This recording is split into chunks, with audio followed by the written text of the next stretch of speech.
So this time, sit aside muna natin si pork. Yeah. This is Mudia Beliling, sharing you my daily life, food and nature, hosting gig, my story and my simple life. Don't forget to like, share, and subscribe. I love you.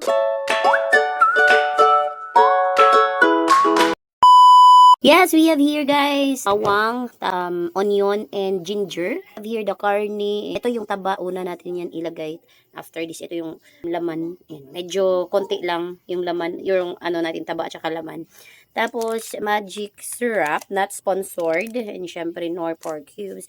We have the tangad. Tapos, we have here the gulay. This is spinach or alugbati. And also, we have the malunggay. Yung malunggay namin guys, kaya ginaharos pa. So, hindi pa siya ready. But actually, last part na naman yun ng ating pagluluto. And syempre, the main ingredients which is the munggo. Start the...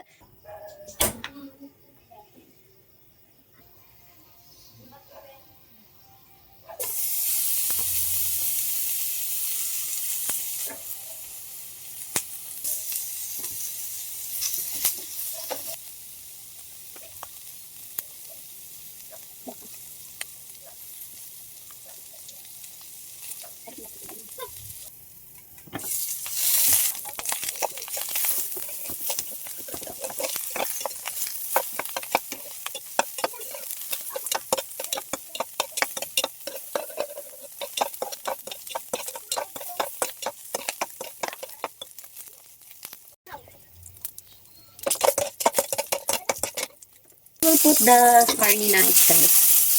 Yung laman ng baboy.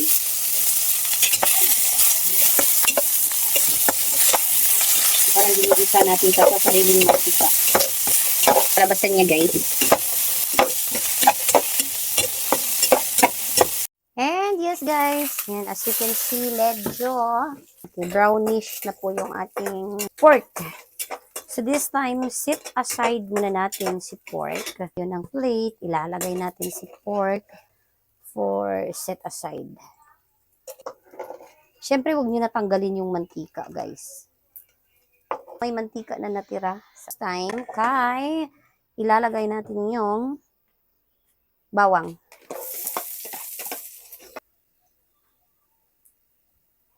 Magiging brown yung bawang konting brown lang. Tapos, ilalagay natin yung ibang mga ricados. Hindi tayo gumagamit ng mantika na nasa store mabibili o sa mga tindahan mabibili. Gumamit lang tayo ng mantika ng baboy. So, ginamit natin. So, hindi na tayo dagdag pa ng mantika oil. So, ito na.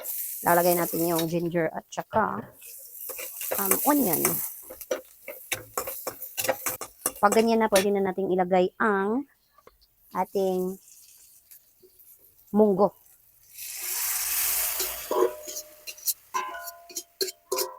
Yes.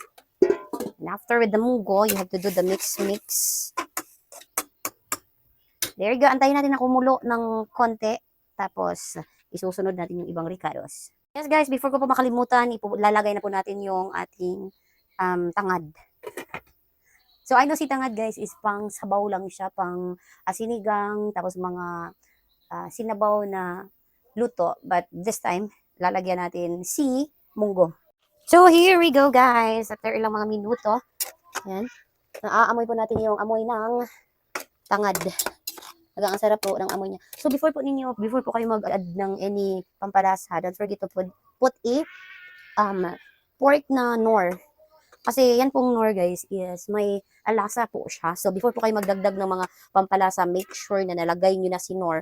Kasi pag nalagay nyo na si nor, it's either matabang siya or konti na lang yung i-add ninyo or idadagdag ninyo na seasonings just like asin or betchin kung naglalagay po kayo. Ayan, medyo may lasa na po si nor. And after that, paglagay kay nor, isasabay na natin ang ating pang sahog. Ayan. So, that was the pork, guys. So, ganyan lamang kadali at kabilis lutuin. So, etong ulam na ito, guys, kung naghahanap kayo ng ulam ng pampamilya, tapos budget-friendly, ito yung isa sa mamare-recommend ko talaga, guys. Kasi konti lang yung magagastos nyo.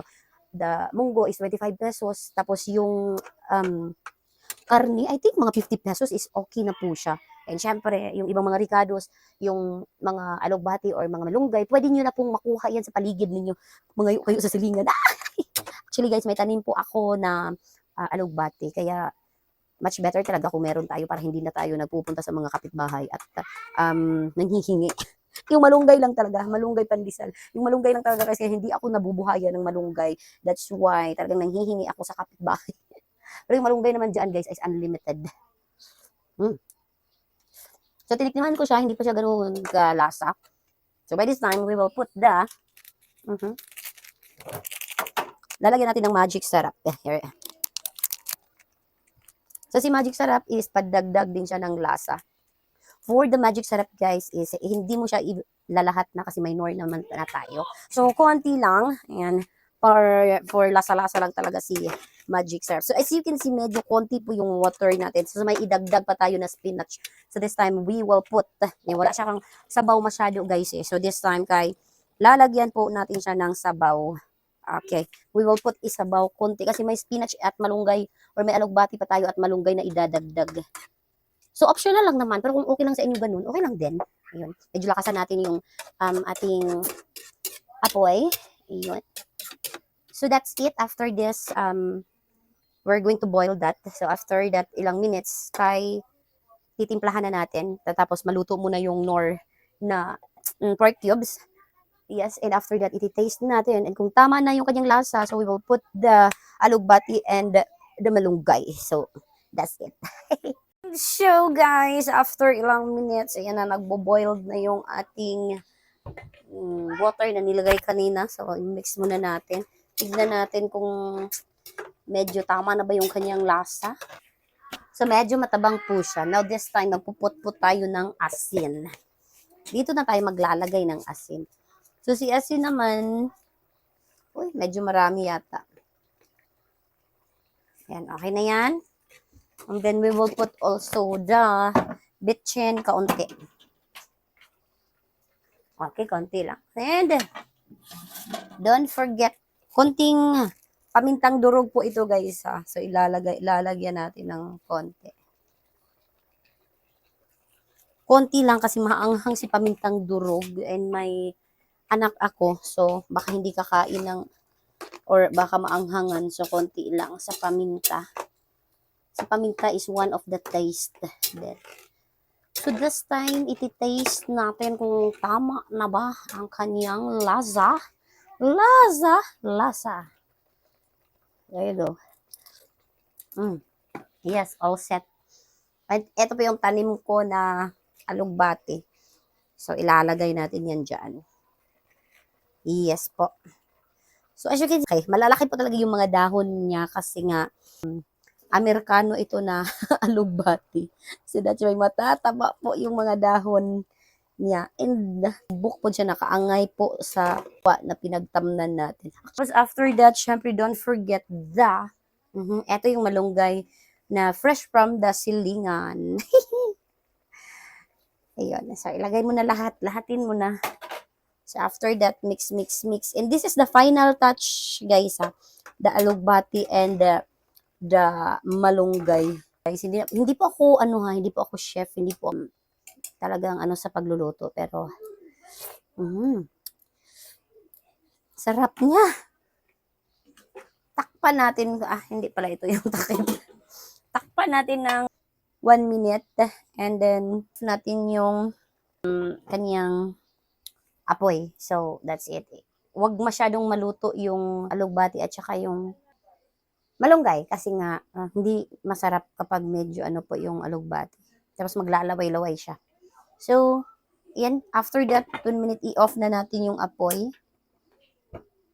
And isi-set muna natin yan siya dyan. Hayaan muna natin ng ilang minuto.